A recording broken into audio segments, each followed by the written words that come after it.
So to commence our program, we'd like to welcome a special guest speaker that we have for this week. We have Dr. Husam, who's going to join us and who will be speaking to us about the Prophet's martyrdom and its social implication. So would you please welcome him with the salawat. اللهم صل على محمد وآل محمد.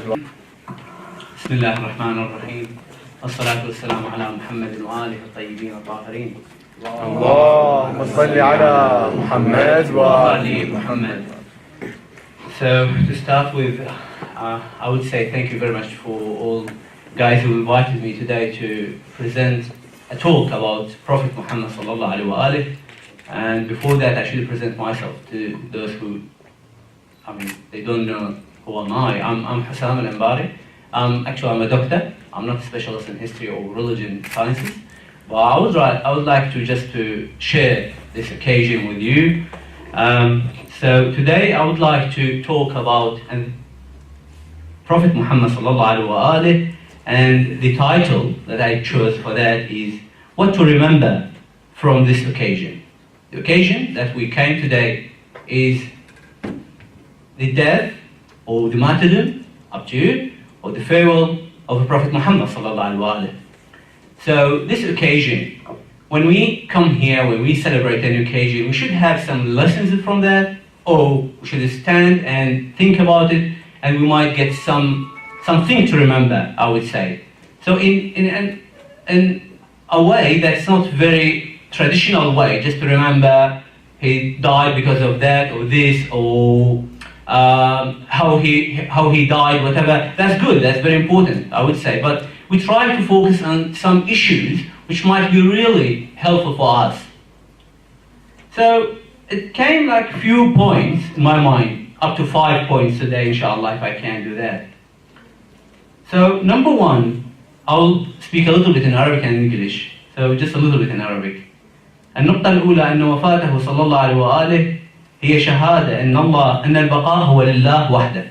What does that mean is, when we remember this occasion, we should understand that everyone will die. Prophet Muhammad sallallahu alaihi wasallam died.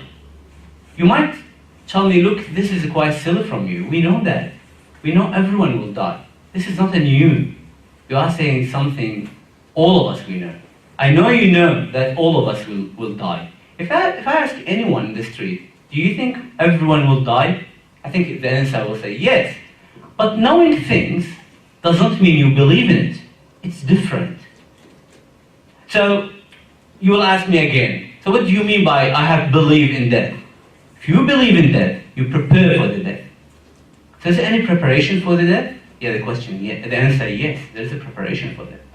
And in one of the narrations, I can't remember from where, one of the Imam alayhi salam, he said, اجتهدوا في الموت. This is in Arabic. اجتهدوا في الموت. What does that mean? The word اجتهدوا or الاجتهاد means, my understanding for اجتهدوا is a quite, I would say, very, very complicated term, I think, in Arabic. But if I want to translate it into English, I would say be professional in something. So being mujtahid, you will be a professional. You'll be like a professor in that thing. So how can you be a professional in death? Why should be I professional for that? Why should know everything about death? And the answer, definitely, because if you know the death, you will prepare, first of all, you prepare yourself for the death, and you should understand that the death is only a step in the next life. And the next life is the most important one, not this life. And this is one of the things you can take it from this occasion. And Allah subhanahu wa ta'ala said in Quran, إِنَّكَ مَيِّتٌ وَإِنَّهُمْ مَيِّتُونَ or إِنَّكَ مَيِّتٌ وَإِنَّهُمْ مَيِّتُونَ. It means that, and Allah subhanahu wa ta'ala is talking with the Prophet Muhammad, and he's telling him, you are dead and everyone will die. So that's in the Quran as well. And another narration عن الإمام الحسين عليه السلام, he said to his sister Zainab عليه السلام at the night of Ashura, when he said إن أهل الأرض يموتون وأهل السماء يبقون. It means that Imam al-Hussein عليه السلام was just raising something which, again, Zainab عليه السلام should know it. It's all about preparation to death. which is very important to the next life. And the other point here, and in Arabic I would say ولو كان هناك من يستحق البقاء لكان هو النبي محمد صلى الله عليه وآله لأنه خير الخلق. So if you think about this life and who deserves to stay in this life, definitely we would say Prophet Muhammad صلى الله عليه وآله, because he's the best. اللهم صل على محمد وآل محمد. So if someone should stay in this life, I think Prophet Muhammad should stay. But no, he didn't stay. So it means definitely no one will stay. And again, the benefit from that is not to think about this life at all. You can work in this life for the next life, which is the best life actually, the final life for you, whether in paradise or somewhere else. وقد ورد عن أمير المؤمنين عليه السلام. I have to speak it in Arabic unfortunately because it's very complicated language I would say, but I will try to translate that. ولو أن أحدا يجد إلى البقاء سلما أو لدفع الموت سبيلا لكان ذلك سليمان بن داود الذي سخر له ملك الجن والإنس إلى آخر كلامه. يقول وحتى استوفى طعمته واستكمل مدته رمته قسي الفناء بنبال الموت وأصبحت الديار منه خالية والمساكن معطلة وورثها قوم آخرين. It is from Imam Ali alayhi salam when he is describing the same thing that I'm saying at the moment, which is if anyone should stay, so Imam Ali alayhi salam say Sulaiman ibn Dawood, you know, the Prophet Sulaiman, who was the king of the human being and even other creations probably. So and he said he should stay, but he did it actually, and everyone should die. So that's one thing to remember when you think about this occasion. Everyone will die, even Prophet Muhammad sallallahu alaihi wasallam. And this is important for us to prepare to this step, which is very important. And all of us will face it. That's number one. Number two, in Arabic, هوان الدنيا إن من هوان الدنيا على الله سبحانه وتعالى أنه خلاها من رسول الله صلى الله عليه وآله فما قيمتها بدونه. So look, this life actually is nothing. It is not significant. Allah subhanahu wa ta'ala, when He created this life, what from the traditions, Allah subhanahu wa ta'ala, when He created this life, He didn't look at this life. That's what I've heard from traditions actually. It means that this is a quite like temporary life, temporary event for something really the final and the most important thing. So here we can think about it. If this life is really important, it should, the Prophet Muhammad sallallahu alaihi wasallam shouldn't die. It shouldn't be taken from this life. But Allah subhanahu wa ta'ala actually, He chose the Prophet Muhammad from this life, and of course He transferred him life to another life. So this is completely not important. So this life is nothing actually. Again, you prepare to the second life. So وفي ذلك عبرة لمن تطمع عينيه إلى الدنيا ويجعلها هدفا لحياته. So what is the benefit from that? Why should I say that? Why should I raise this point actually? Again, the same thing. If you think this is important life, so you're completely wrong. You should do your best to stay in this life in a way that you're preparing for the next life. In a way that you can enjoy your life, definitely. There is no issue you can enjoy. You can have best car if you would like, if you have best food if you like, but if it is in halal, nothing affecting other people, that's fine. But if you are doing something like, la samahullah, in haram way, so this is the problem. So, وقد قال أمير المؤمنين عليه السلام ولقد كان في رسول الله صلى الله عليه وآله كاف لك في الإسوة ودليل لك على ذنب الدنيا وعيبها إلى أن قال ووطأت لغيره أكنافها وفطم عن رضائها وزوي عن زخارفها. Number three, and this I would say important point. What we can understand as well from this occasion is when Prophet Muhammad sallallahu alaihi wasallam passed away from this life. Actually, we lost a few gifts from Allah subhanahu wa ta'ala. So first of all, one of the important gifts is our understanding is the angel Jibreel alayhi salam. He will not come anymore because the Prophet Muhammad is not here anymore. The other thing is, and which is a little bit important to focus on, ورد في القرآن what's written in the Quran بسم الله الرحمن الرحيم وما كان الله ليعذبهم وأنت فيهم وما كان الله معذبهم وهم يستغفرون.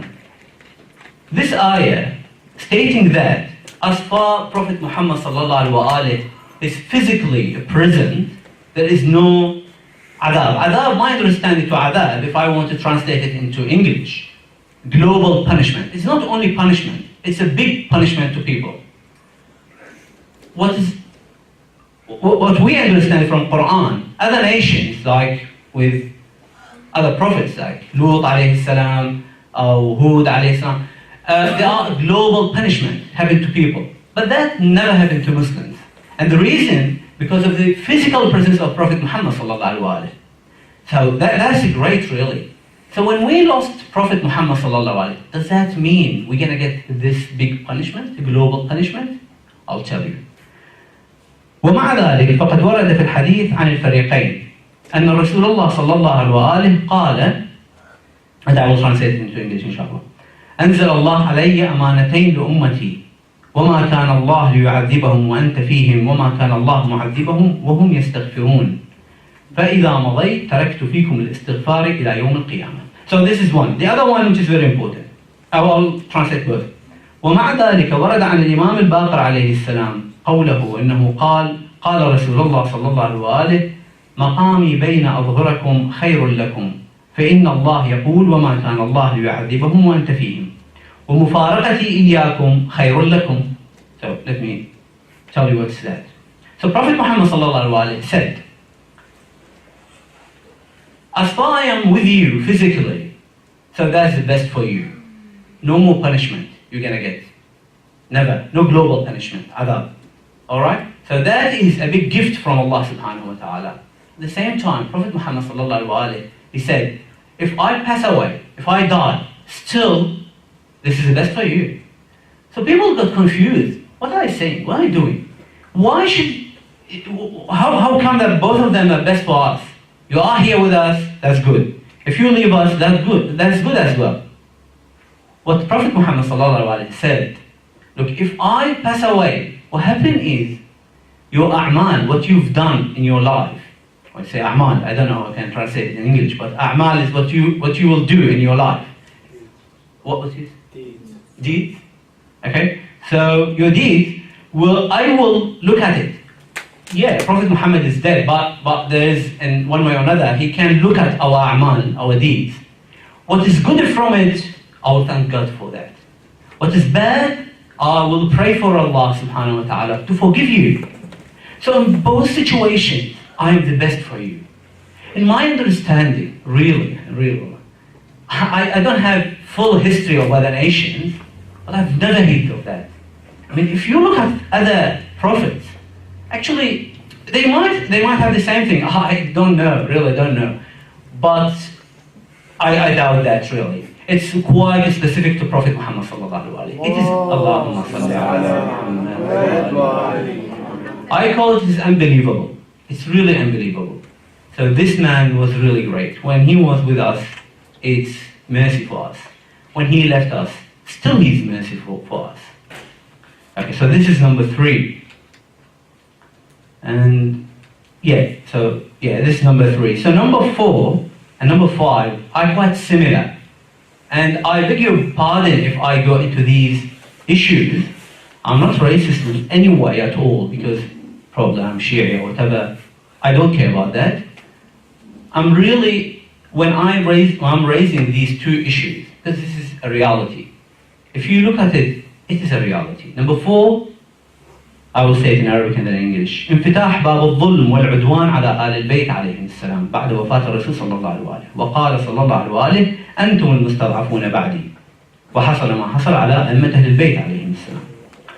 So this point, when I raise it, it is unfortunately what happened after the death of Prophet Muhammad صلى الله عليه وآله or martyrdom of Prophet Muhammad صلى الله عليه وآله. What happened is أهل البيت عليهم السلام, his family, and namely Imam Ali alayhi salam, his cousin and his daughter Fatima alayhi salam, and Hassan and Hussein, grandson. What happened is people really made a big tragedy with them. They heard them. We know that. And it is written in the history, and everyone can look at it and find it easily. And that's a big tragedy. We are not saying because they are the family of the Prophet Muhammad, so we should respect them. Yes, we should respect the family of the whoever respectable man, as far they are good. But they are really good. And the point he told them, and told Muslims they shouldn't do something bad to them. But that is a big tragedy, unfortunately. So when I raise it, I'm not in a way that I'm this, I would say, I don't criticize others or other sectors of Muslims. I'm criticizing the idea of hiding this reality or saying, no, that's never happened. No, in reality it happened, and we should stand and think about that. Number 5, which is quite similar to number 4, I will say it in Arabic, الانقلاب على الأعقاب ومخالفة وصية النبي محمد صلى الله عليه وآله. وهذه اللهم صل على محمد وآله. وهذه هي أهم قضية، وهي الوصية بالامامة. وقد تجاهل القوم هذا الأمر المهم وأضلوا الناس ولعمري كانوا كالسامري بل أضلوا سبيلا. What happened, if you know, and I'm sure most of them know that, what happened is Prophet Muhammad sallallahu alaihi wasallam, during his life, he asked people to follow Imam Ali alayhi salam, and he made it very clear to them in many occasions. So this is a leader, this is a Khalifa, this is an Imam. So the term al-Imama means the leadership is very important in our history, in our understanding, in our ideology as Muslims. And unfortunately, for one reason or another, that's been hidden as well. That's been like, I don't know, I wouldn't like to say more than that, it's just hidden. Okay? So in reality, we lost a big issue, a big ideology, which is al-Imama. So when Prophet Muhammad sallallahu alaihi wasallam asked people to follow al-Imam Ali alayhi salam, he didn't say that because this is his cousin at all. That's a very important issue. And when we remember this occasion, I believe we should insist on this reality, which is al-Imama, and we should raise it clearly and explain it to people. The people who do not know what is al-Imama, we should explain it to them. وآخر دعوانا أن الحمد لله رب العالمين ولا بأس بقراءة سورة الفاتحة مهداة إلى أرواح المؤمنين والمؤمنات والمسلمين والمسلمات لا سيما شهدائنا الأبرار ولا سيما أخ الشهيد مسبوقة بالصلاة على محمد وآل محمد. اللهم صل على محمد وآل محمد.